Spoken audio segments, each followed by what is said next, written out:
We're back. I know. You guys missed me. I wasn't around last Tuesday. I was under and doing some other stuff, that wasn't a part of the show, but it was kind of part of the show. Can't tell you private stuff, undercover stuff. Don't you worry, though. Your boy's back. We're back in town because it's Tuesday night at 8 o'clock on the Chateau de Mars Hill Network. I am your host, Steve Whitmer, a.k.a. Slick Whitty, a.k.a. Baron of Banville, a.k.a. the Bobby Yaga of Central Indiana. I'd like to think so. All right, so we're all over the place today, like literally all over the place. We're doing city, we're doing state. I'm going after some people, one person in particular. Well, everybody's on the docket today, but there's a little bit of house cleaning that I have to do too. So I'm sure some of you noticed that there was a statement done yesterday on Robin Casey's show at around 10:30 or 10:45, whatever it was, and they talked about Fabio, right? And they said, like basically my opinion is my opinion. It doesn't reflect the show. And I thought it was very funny. It's obviously no dig on me. I kind of already knew that it was going to be happening. Wart, let's go. So just to let you know, all right, there was nothing nobody was sandbagging me. Nobody was like throwing me under the bus or anything like that. Just let you know, I'm over the target. All right, just let you know, autists are in control. Let's go, Wart. Anyway, all right, next thing. So your boy did something pretty special. So by now, I'm hoping that all of you understand. Schadenfreude, who are you? That's awesome. Digging the I love the profile pic, by the way. So all of you guys are probably figured out that I am the guy that does the dash camera for the most part, and whatever stuff that you see like boots on the ground, that's me for the most part. So funny enough, WTHR had an article in an interview with one of the people on the Skid Row of Fountain Square is what I call it. Fountain Square Skid Row. And one of the lady that they were interviewing is the lady who's selling her house for, like $665,000. And it's literally across the street from the homeless encampment. So very funny stuff. So it starts off with the lady saying, next time I see you out here, I'm going to beat you up. This is one of the homeless people talking to the homeowner. And actually, it's a pretty good article because the lady has footage of I don't know if she was taking a dookie on the front porch or if she was just taking a nap, but it was like full butt crack that came out. Thanks, Steve Goodman. Good to see you. Special power. Let's go. Well, I said allegedly a special power. I said this is what I'm concerned about. I never said that it was happening. So anyway, so obviously the amount of dash cam footage that I've had since May is finally starting to make sense now. This is me driving on Leonard Street through Fountain Square. This is from just the other day, as you can see on the 19th, whatever today is, like 4 days ago. And I was like, holy crap, this was pretty early. Yeah, 10:30 in the morning, pretty early in the morning.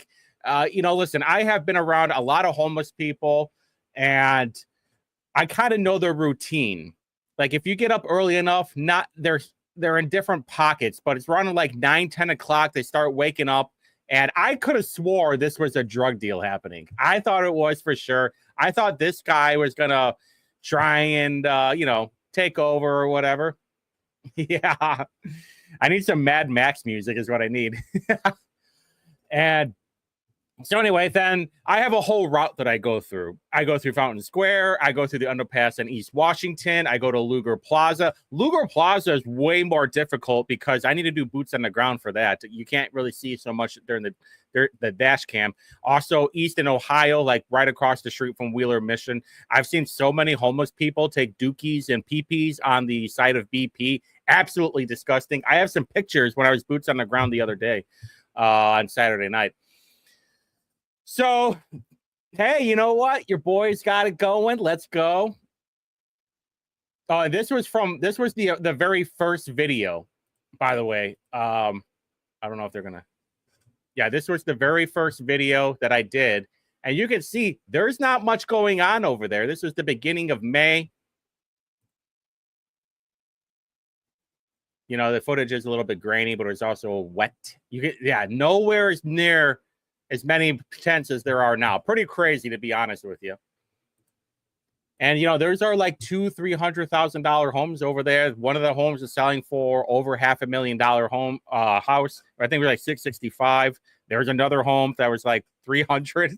I'm keeping an eye on how many times a home goes for sale. All right, so I got to talk some crap now. Yeah. Yeah, a lot of poop on Speedway. Where is it? Boom, right there. All right. Someone sent this over to us, and well, except I got all the screenshots of it. So Dan Elliott, who is our state treasurer, he has had a lot of help from Ascent Strategic. And as you can see, these are the people from Ascent Strategic. He spent a lot of money with them when he was running for office, and even after he ran for office. Here's where things get interesting. And this is to the point now where I just don't trust anybody. And when I say I don't trust anybody, because I thought Daniel Elliott, I thought he had his head on straight. I thought for sure there's no corruption from this guy. But then I started noticing things. Something with Bitcoin, something with some of the bonds that he's getting to. Hola, Vic, let's go. Let's go. So then found a new tool for the toolbox, and it's the expenditures. I've always looked at the contracts. What I need to do is start looking at the expenditures for these agencies. And here, what do we have right here? Ah, crap. Hold on. Boom, boom. There we go. Look at that. Perfect.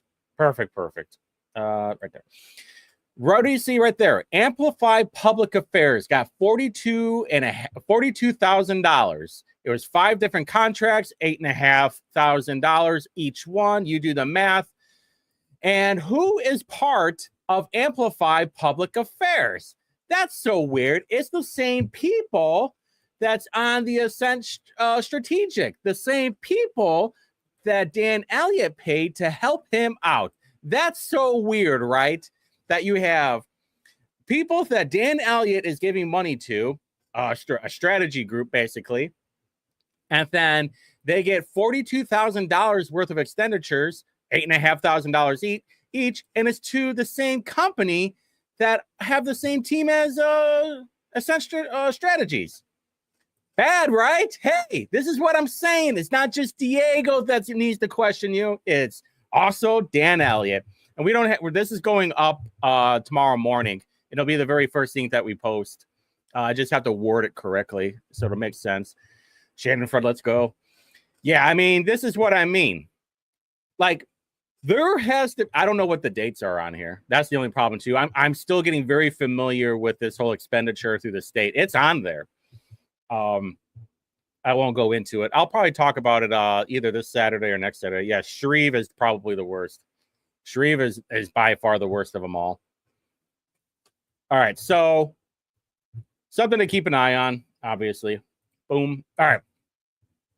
If you were around for the Saturday show, you probably heard me talking about this, talking about Elevate Ventures. Now, we have to go back a little bit. Back in April, Hannah News Service had this article, and this is how the whole IEDC thing really blew up. And this is where I started noticing everything with Battery Innovation Center, with Elevate, with Chad Pittman, all of these things. And this was like the big thing. They talk about Elevate Ventures, which is basically a venture capital investor. As you can see right here, the operation bills itself as the most active venture capital investor in the Great Lakes region and one of the most actively globally and one of the most successful public-private partnerships in the U.S. So IEDC will give these people money, and then they'll invest it. And this is where, like, well, where's all the money going? Because some of the stuff I couldn't exactly find what they were talking about here, but I did find their 990, which is a nonprofit. Here's the most important part. Elevate Ventures is a venture development and venture capital organization focused on building sustainable innovation and entrepreneurship ecosystems in regions throughout Indiana and fostering and developing high potential, high growth businesses for investment and return for our stakeholders. We invest, here's the most important part, we invest in high potential cross-sector innovative companies with a minimum 500 million TAM at the pre-seed, seed, and early stages. Now on here, here's where you can see that they spent $8.2 million, which I'm not going to talk about all this. This is just a bunch of word salad gobslop. This is where I love it. This is why I have never trusted nonprofits. I don't trust charities because of this right here. The amount of money that these people are getting paid. Let's see. Almost $400,000. Philip Ledetto getting almost $300,000. But if all these salaries combined, it's $2 million off of 3, 4, 5, 6, 7, 8. Off of 8 people. Off of 8 people, they are getting over $2 million worth of salaries. All right, so as you can see here, the IEDC state contracts, $5.5 million. The Rally Innovation Conference, which I'm going to talk about here in a second, but this is revenue. Rally Innovation Conference got $2.6 million. Management fees, $56,000. Origins revenue, doesn't even matter. But the most important part we have to focus on, IEDC state contracts and Rally Innovation Conference. As you can see here, they got $1.3 million in government grants. Moving on. All right, you guys all with me? We're all here? All right. We're all here. We're all focused, right?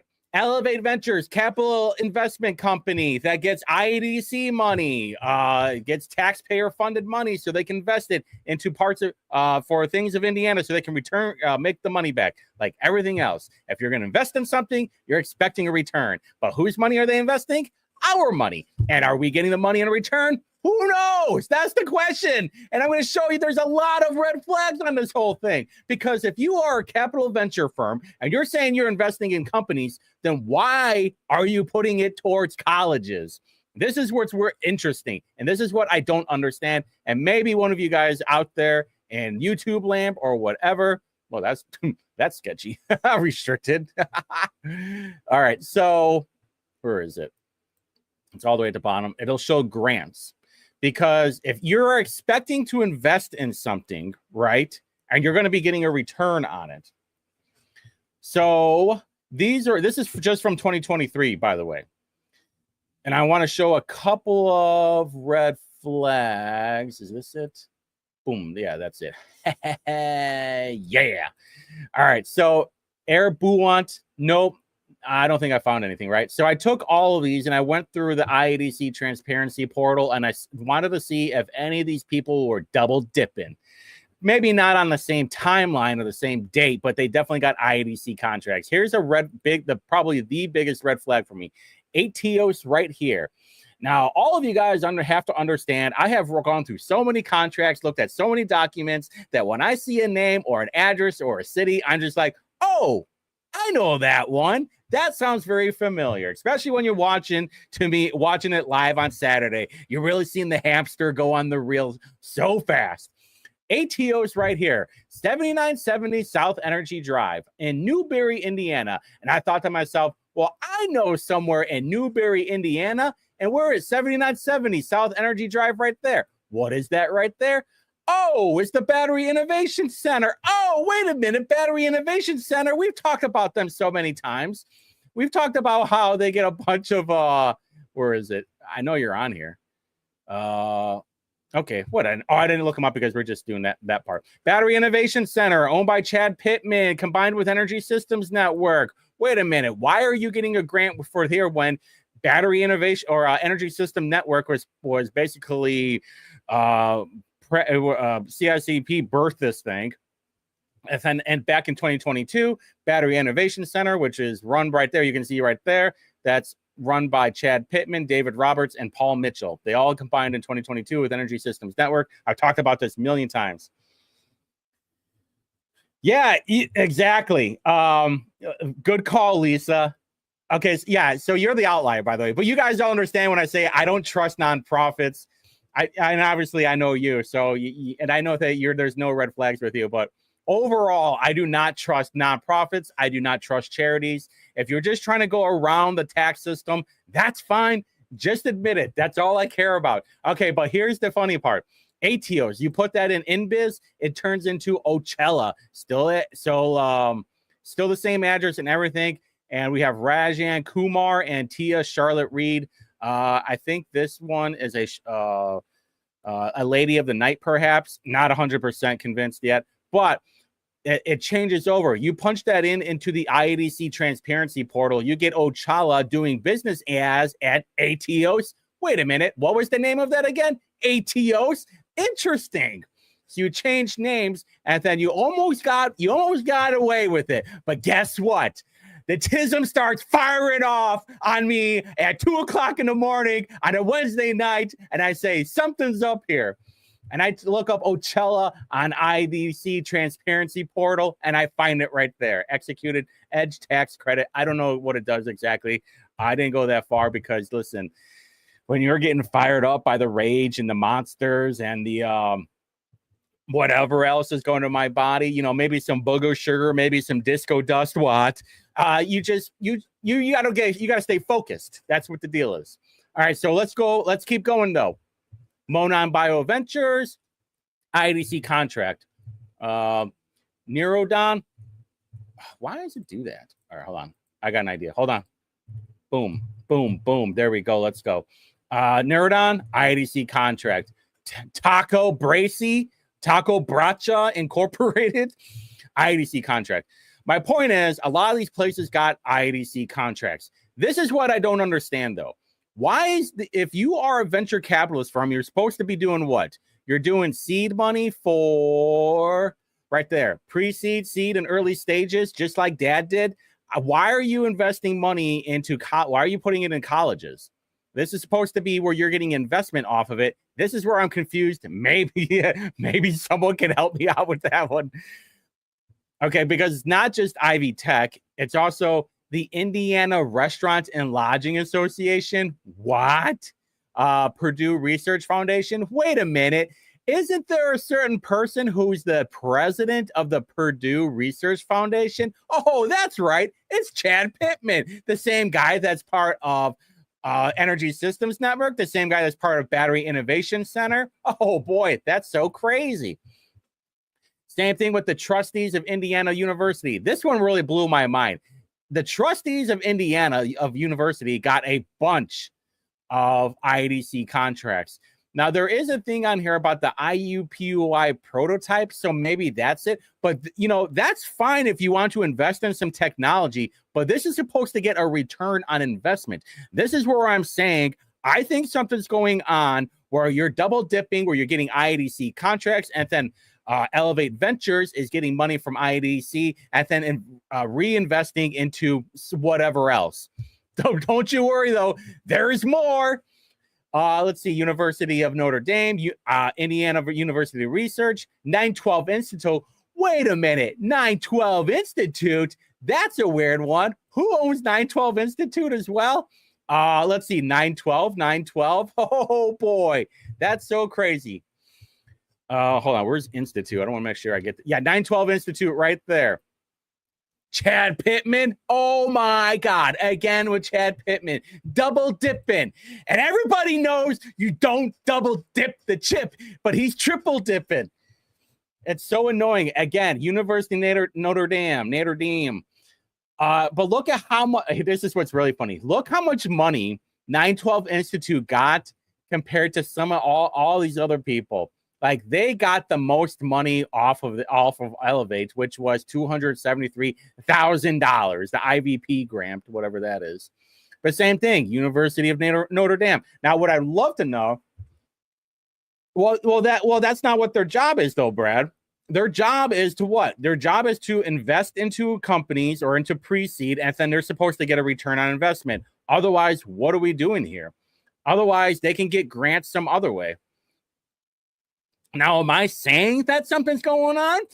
No, because I don't need anybody making another statement. By the way, I feel so bad about that. You know how many times I've said, like, the last thing I want to do is have ricochets. I don't want to have collateral damage, because everybody knows Victoria Wilburn, what happened with that, the state rep that made false accusations at me, and not only went after yours truly, but the Capitol Police did not only go after yours truly, but also producer of the Whitty Review show on Tuesday nights at 8:00 p.m. on the Chateau de Mars Hill Network, Johnny Suitcase. But I want to talk about the rally innovation as well. Hopefully, I have it up. There's 912 right there. Who's the governing person? Chad Pittman. Oh, where does that go to? 100 East Willow Street, Watt, Zionsville, Watt, 46077 Watt. This is what I mean, though. Like, I keep saying, you're just shining like, yeah. Well, that's what I'm trying to do. I'm just saying, it's like, you know what? This is eyebrow raising.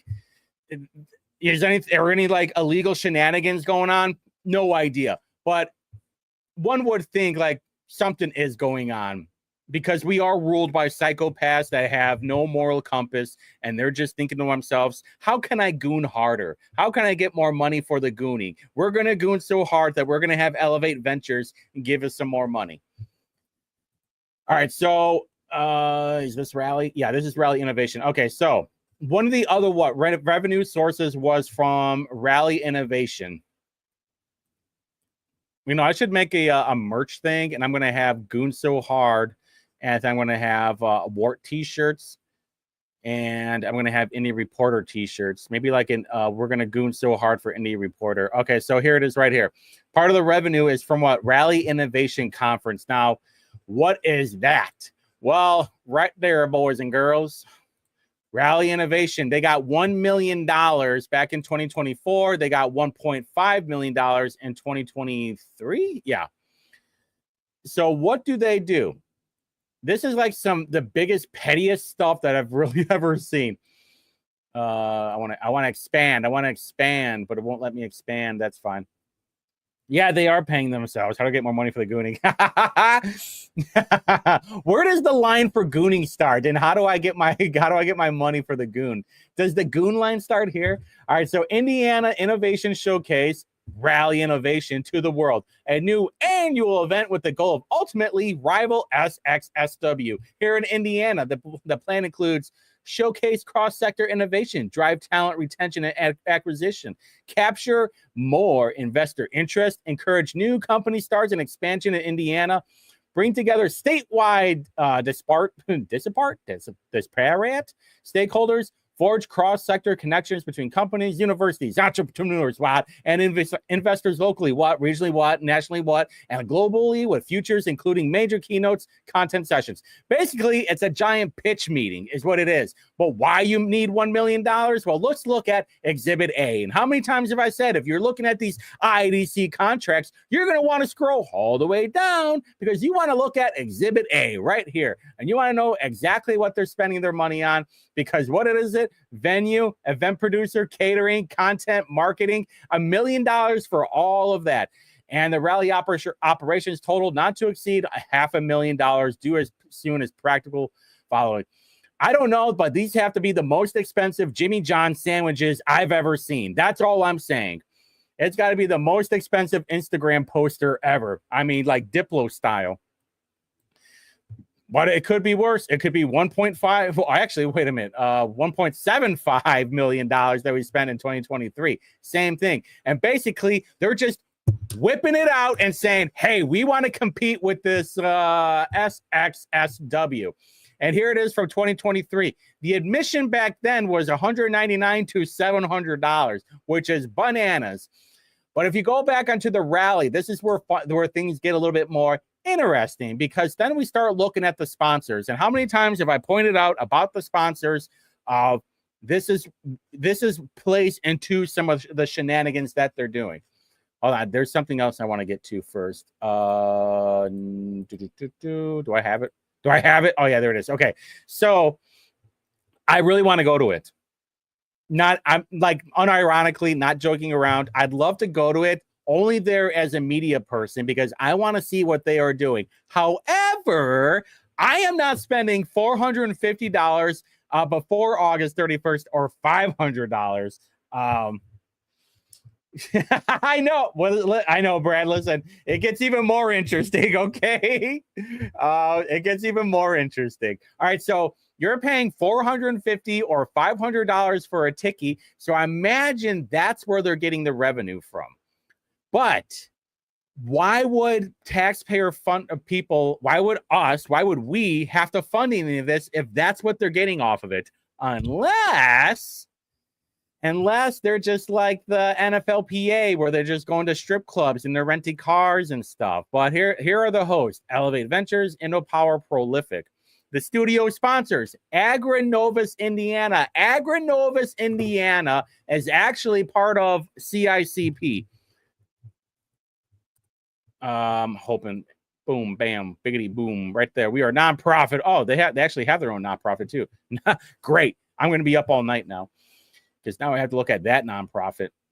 But they're actually part of CICP. Yeah. Biggity boom, biggity bam. There we go. It's actually like 5 different things that spawn off of this. I had like a really good graphic for this. There we go. Boom, right there. Look at that. CICP. Crap. You can't see it. Where's my mouse? It's gone forever. There we go. CICP, TechPoint, Connexus, BioCrossheads, Ascend, and then whatever's over here. I don't know why they have it blocked. Maybe you should have spent that $500,000 on some. Oh, TechPoint. TechPoint's actually a big one. Lots of contracts from IEDC. But going back, all the people that got money from Elevate because of IEDC, they all have. These are all the people that got it that also got IEDC contracts. It's like half of them, I think. Doesn't make any sense to me, to be honest with you. InnoPower, the Black Business Impact Network. Is that what it is?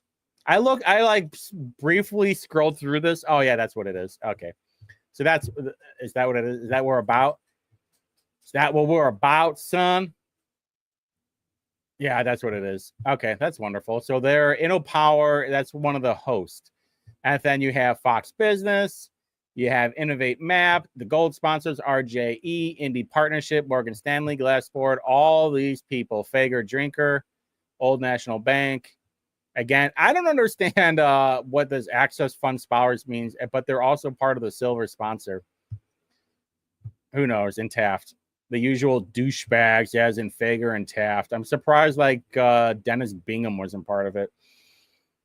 Yeah. well is right. All right, so I brought this up before, but with all of these addresses go to the same place, 95 East Oak Street. I really need to go over there. I know, like I said on Saturday, that I'm going to go over there. Dude, I was in Zionsville. I was close to Zionsville yesterday and in there. And so this is 95. I know it doesn't start here, but this is 95. What is it? Hold on. 95 East Oak Street. Give me the picture, man. Okay, see, that doesn't make any sense either, because you had a different one. Hold on. Is that it? No, that's not it. Okay, so it is that one, 95 East O Street, but it goes to Nicholson Orthodontics. What are we doing here? I don't get it. I don't get it at all. Okay, but what is the SXSW? Lil Billy, the Naptown Rapper Forum. I do not understand what they actually do. It's a panel session held March 1st. They already have tickets for next year too, focused on Indiana statewide youth apprenticeship initiative. But what does that have to do with competing with them is what I don't understand. It is funny that gang culture was on here, because I don't know if you guys remember. Yeah, big time players.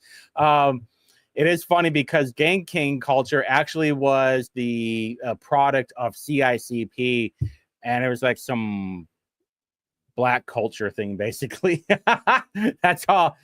That's basically what it is, gang culture. But then, like, they're housed at a Indigo building over in like Broad Ripple. So they're like, and they got funded through the IEDC as well. So they got funded. For those who don't know, like, the CICP gets a lot of money from the IEDC, and then the CICP basically like funnels it off to everybody. But those places that get funneled off to also get IEDC contracts.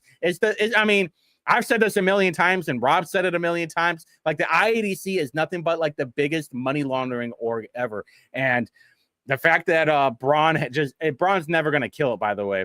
There's way too powerful now. Way too many hands in the cookie pot. You're down with Hop. You down with Hop? Oh, OPP. Is that what it means? Oh, OPP. Yeah. Okay, K through 12 higher ed. This is where I'm like, did ChatGPT lead me off in the wrong spot? Because I have no idea. Because it says, who's it for? K through 12 higher ed, nonprofits, workforce development. Next steps: think about submitting sessions or reserving exhibitor space. I would go, you know what? I would go to all of these things, but I'm not spending thousands of dollars for tickets on it. If I can get a media pass and go check it out and report back, I would totally be about it. It would be kind of funny though, wouldn't it? If I like dressed up in blackface and then I went over there. I'll just get a nice tan and everybody thinks that I'm Mexican anyway, because I am. But whenever I go to Lowe's, they just start speaking to me in Spanish, like, ¿Qué pasa? And I look at them and I go, I'm good. Because we're in America, baby, and I speak American. 20% brown is fine. But listen, we're at the Lowe's in Indy, and I'd prefer to speak the native language. All right, so there's that. Hold on one second. Let me get my other tab going. Where is it? Okay, there it is. There's that. 1 second. Bam. Boom, boom. Okay. Oh, I got plenty of time. Dude, I can like talk crap and everything now. I'll take my, blackface. Well, because I'm going to some culture event. Why wouldn't I dress up? I mean, Howard Stern did it. Jimmy Kimmel did it. Sarah Silverman did it. It would be kind of funny. Or have my like pants down to my asshole. Do you guys remember this movie where like, what was it? Like The New Guy or something, where the mom tried like, because like the pants going down past the asshole, but then like your pants would drop down all the time. So what she did is that she sewed the boxers to the jeans so it wouldn't fall down, you know, or you just pick up your pants. I don't know. All right, so let's talk about Diego or Fabio de la Cruz. Where's my notes at? I want to make sure I get this right. So Fabio de la Cruz has many. You should go to the expo. Yeah, I should go to the Black Expo. That was one place that I'm definitely not going, is the Black Expo. I walked around Saturday night.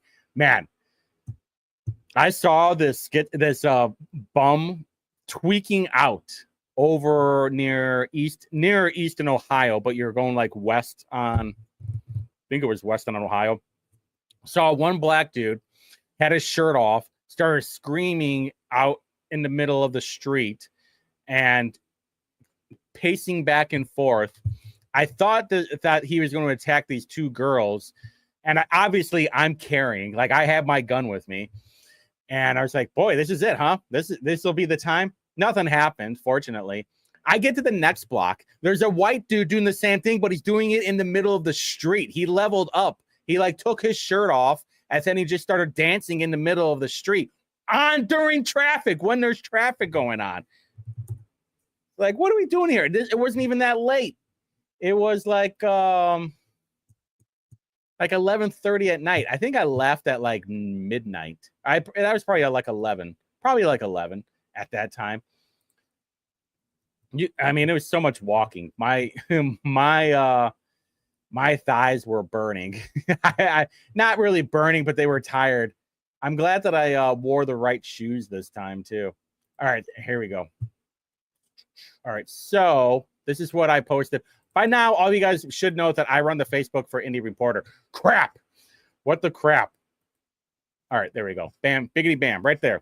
All right, so Perez Realty Group is the umbrella for Western Property Management, Stanford Property Management, and Georgetown Property Management. Now, what I don't understand about Georgetown is because I couldn't find any properties under there, but for Stanford and Weston, I Here's where the fun starts to begin. All right, so PFO QOZB. I don't know what the PFO stands for. I heard it stands for Purchase Forward Finance Opposition, maybe. So I don't think it's opposition. Maybe it's or opportunity. So possibly Purchase Forward Finance Opportunity. I don't understand the acronym, to be honest with you. But the QOZB is a little bit more important. So this thing started off in Florida. That's why in the Fabio businesses, that's the only one. Well, there's two of them. There's the foreign LLC. But But, and I say there's a big but, I think it started as the Perez Investments Fund and then moved into the PFO fund. Why is this important? Well, the QZ whatever is the qualified zone. Now, what is a qualified zone? Qualified opportunity zone business. Business entity like an LLC or corporation that meets strict criteria for operating within it and receiving tax advantage through a qualified opportunity fund. Now, think of this as like a TIF, where you have like an opportunity zone, but instead of like a blighted area, even though one can make an argument that's a blighted area, and then you have that zone, and now you're going to be getting certain tax incentives. Now, what happens with this is slightly different. At least 70% of the tangible property must be in a qualified opportunity zone, active business. At least 50% of the gross income must come from the active conduct of a trade business in the zone. Now, who decides the zone? Well, you know, the federal government, basically, HUD. And so there are opportunity zones everywhere. I don't understand. This is what pisses me off about TIFs too. Like the freaking airport is a qualified opportunity zone. Same thing as the airport is a TIF as well, by the way, in case you didn't know. It's so tax or increment financing. But these are the spots in Indianapolis that are part of the opportunity zones. Now, why is this important? Because this matches up into the PFO fund right here. I decided to go through every address and type this down. I was finally, oh yeah, yeah, it's a little bit hard. Well, I am not putting it up on the Indie Reporter YouTube. That would probably be a really bad idea. Well, definitely the Saturday show. I might do the Tuesday show on there. I might do that. I don't know. But this is what I did. So actually, hold on. Let me just do it. What time? Yeah, I got plenty of time. Okay, I got plenty of time. We're going to go through. I'm going to show you how the boys just type in property card Indianapolis and boom, you get the property card. What do you get with the property card? If you know the parcel, state parcel number, the owner name, or the address, you can find out who everybody is. This is my bread and butter. Boom, you put this in there. Will it show up? Will it show up? Aha. Okay. This is where they get you, boys. This is where they get you. Now, you see how it's two words combined into one? Let's separate them out by one space. And what happens? I'm going to look like a dope, aren't I? Bam! What do you look at that? I didn't look like a dope. I look like a genius. 200 IQ Mensa. Let's go. I got the card in my back pocket. That's where all these properties are. Now, these are all parcels, okay? Because you're going to see a lot of them that are the same address, but it's a different parcel. Like my neighbor, same address, has two different parcels. I'd really love to buy my neighbor's property because they do not take care of it. But I'm not going to pay $100-something because I'm just going to mow down the house. I just want the properties that I don't have to deal with them anymore. If I had $1 million, I would buy my whole street and then mow it down. That's my dream right now. But you know what? Sometimes dreams don't come true. All right, so these are all of the addresses. I think I might have missed one though. Did I not get these two? 4090 Lafayette Road. Nope, it is there. Okay, boom, biggity bam. Ha ha, gotcha, baby. All right, hold on. Let me bring this over here, bring that over there. Okay. So I put all of these addresses into a Google Sheet file. Not just that, but also Stanford Property Management. Where's Weston? Oh, I don't have Weston on here, do I? Oh, I don't have Weston on here? Really? Man, your boy's slipping. Weston Property, baby. Hold on. Okay, I did actually. Okay, I'm an idiot. Okay, so Weston's on here too, but they share a lot of the same addresses, or a couple of them. So that's why I got to pick a different color. What do you think I should do? I should go purple. I'm gonna go purple. Let's go purple. No, not that.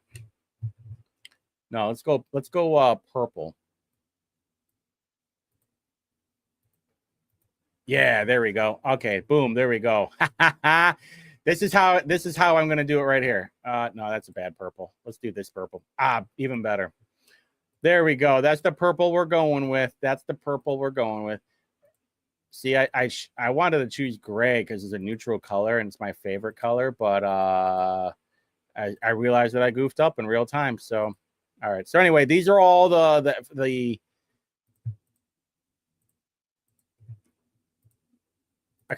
These are all the properties that are a part of Weston and the PFFO one.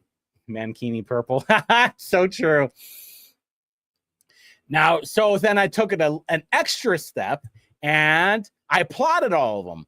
There are 37 different plots because obviously I said before that some of them share the same address.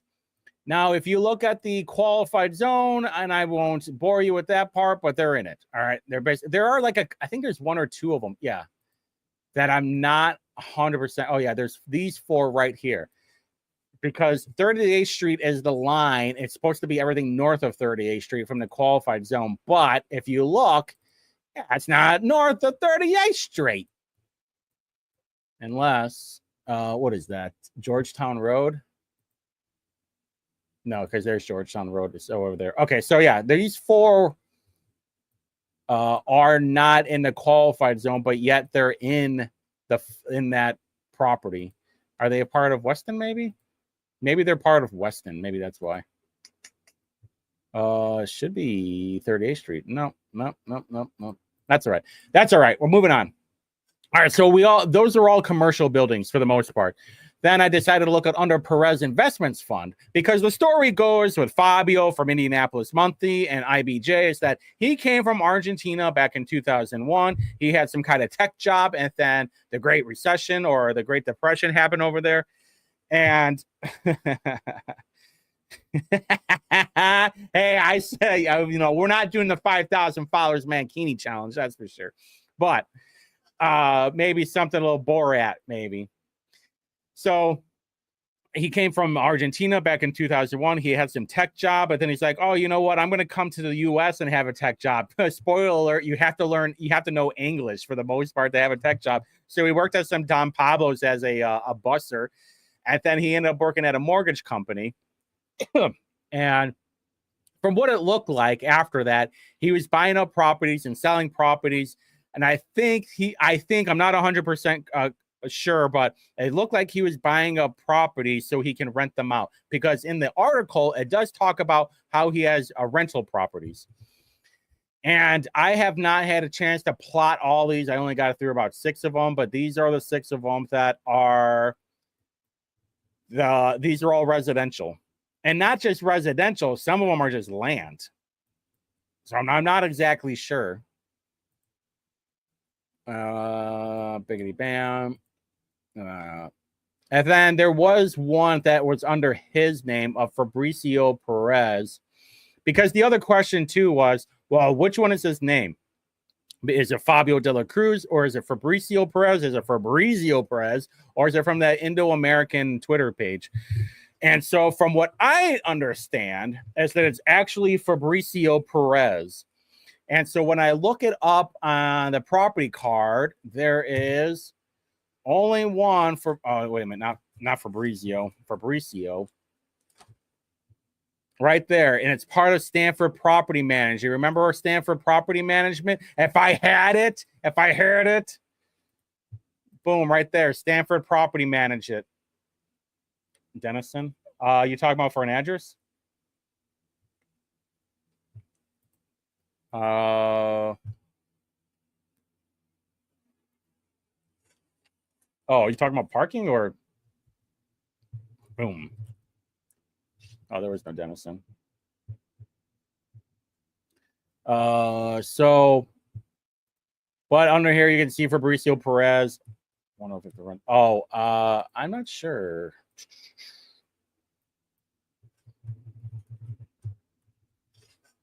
Oh, I didn't see any Dennison, I think.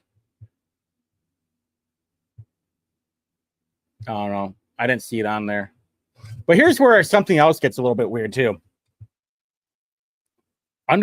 When I looked up, which one was it?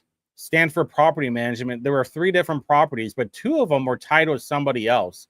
One of it was Carnegie and Associates, which is run by Carlos Flores Duran.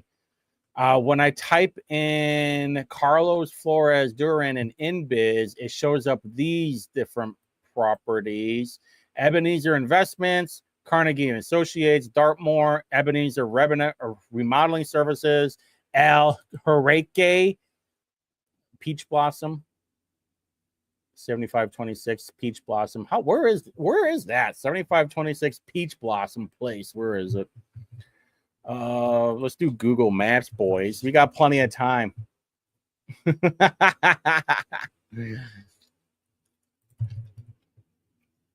Oh, it's right up this. Oh, wait a minute. It's in Eagle Creek. Well, there we go. That's where El Harache restaurant is. El Harache. Yeah. Wait, where's the address? Where's it? Dandy Trail? Oh, Hovey Street. Yeah. So, and then the one on English Ave with J&J Investments, I hit a roadblock with that one. All right. So, there's another layer to this, by the way. I don't have the tab ready, but I got plenty of time. So let's do this in real time. Ugh, you're gonna make me do that, huh? All right, Verde. We want. Okay, hold on. What's his name? Paul Orchega. Archaiga. Verde. I think that's his name. There it is. Paul Orchega. All right. In biz right there. Boogity beam. Governing person on that. Bam. Boom. Okay. Lost. I thought I had a. Wait a minute. Do I have a. Hold on. You guys can't see this. Hold on. I have like 3 different screens open right now. Is this it? Yep, there it is. Boom. All right, so Paul Orchega owns the Verde stuff. He has it's a restaurant group called like Orchega Restaurant Group. Well, here's the fun part. Guess who is the registered agent for most of those? Where is it? Oh, there it is. The registered agent is Chris Jeter and Mario Masalani. Chris Jeter, who is a Indiana State rep, and Mario Salami is the chairman of the Hamilton County GOP. When I talk about how nothing is going to change, nothing is going to happen, this is what I mean. There are too many layers and too many connections where if you start shining a light on certain things, they're going to be like, all right, well, we have to protect it. And by the way, they did, where is it? Indiana campaign. They did, Hamilton County did have parties over at Verde. Let's check that out. Let's check out the expenditure, shall we? We'll do the date. Verde Flavors in Mexico, Hamilton County Republican Central Committee. Diego, remember he spent like $2,500 on in March 17th. Hamilton County. Oh, you can't see it. Hold on. Boom, right there. Hamilton County Republican Central. Can I do it by 50? I can do it by 50, right? We're doing it by 50. There we go. Diego. Hamilton County Republican Party back in 22. Renee Peck. I mean, advertising, whatever. $1,000 for the local drive. Hendricks County Republican Party in 2017. Whitley County, yada, yada, yada. My point is, once Diego started getting in there, I mean, this Victoria Wilburn thing, whatever. She's definitely not connected. Doden is kind of a funny one. But Dan Elliott, Diego and the Hamilton County Central Committee are really the 2 most important ones. And I actually went onto their Facebook, and you can see them having meetups over there. They're having Hamilton County GOP meetings over there as well. Wait a minute. Let's do contributions from Verde, shall we? We're gonna do it by date. Boom, right there. Past Verde Greenwood, Verde Ironworks. And who do they all go to? Diego. Are they putting it anywhere else? No. Verde Ironworks, Verde won Indy, Diego. They're all giving money to Diego. And look at these. 1,000, 1,000, 1,000, 1,500, 1,000, 1,500, 3,000, 2,000, 1,000, 1,000, 1,000. I mean, quite a bit of money since 2022, since 2021. So it sucks. Can't really do anything. So this is also what I'm working on right now. I just started this the other day and then I forgot to go back to it. I got the Dollar Cruz. I have Fabio. Yeah, well, yeah, I'm for the guy that ran over and killed a police officer during the pursuit. Yeah, what's his name? I tried finding that. Stop the hammering. See, I need to get like a floaty mic.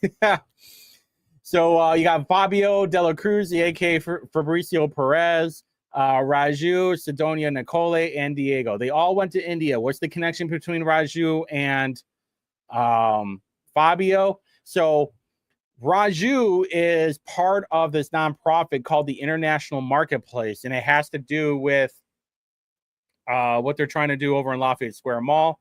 And what does Raju want to do? He wants to rebuild Lafayette Square Mall. By the way, his company owns Lafayette Square Mall. They want to tear that whole thing down and put residential stuff, basically make it into a soda sopa. That's why that Alamo, it's not a steakhouse, but whatever that is over there.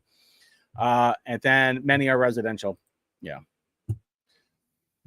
So the question is, where do we go from here?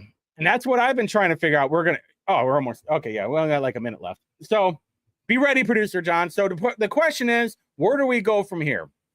And I don't know, because I can only do so much. Robin Casey can only do so much. We know that Rokita, I don't know about Rokita, but Braun and other people were getting money from Weston Property Group. We know that all these people, if you really want to see one, next week I'm going to talk about Tim Sadiq. If I don't talk about it on Friday, I'm definitely going to be talking about it on next Tuesday of Tim Sadiq, where Todd Rokita helped get some Afghanistan family out of Afghanistan back in like 2021 or 22, whenever that Biden thing happened. And then that company owns a warehouse, like a temperature controlled warehouses, and then they got the family to work for that. And the other part that I'm like to point out too is the staffing stuff. I mean, did Fabio go to India so he can get investments? Sidonia had she was part of a staffing company. Diego was part of a staffing company. Oh, that's what you meant. So I don't know, if I knew, I'd tell you. Plus, are they doing anything criminal? Probably not. Definitely shady. Definitely things that make you go hum. Do I have a criminal code set up? Nope. But whatever. I don't know. Oh yeah. So no show on Saturday. Hanging out with a buddy. Definitely show on Tuesday. If I have time on Saturday night, I might go downtown for like an hour and a half, because the cops aren't going to be around there, and all the regular shenanigans are going to be back, as the poll showed. So until next time, love you guys. Bye.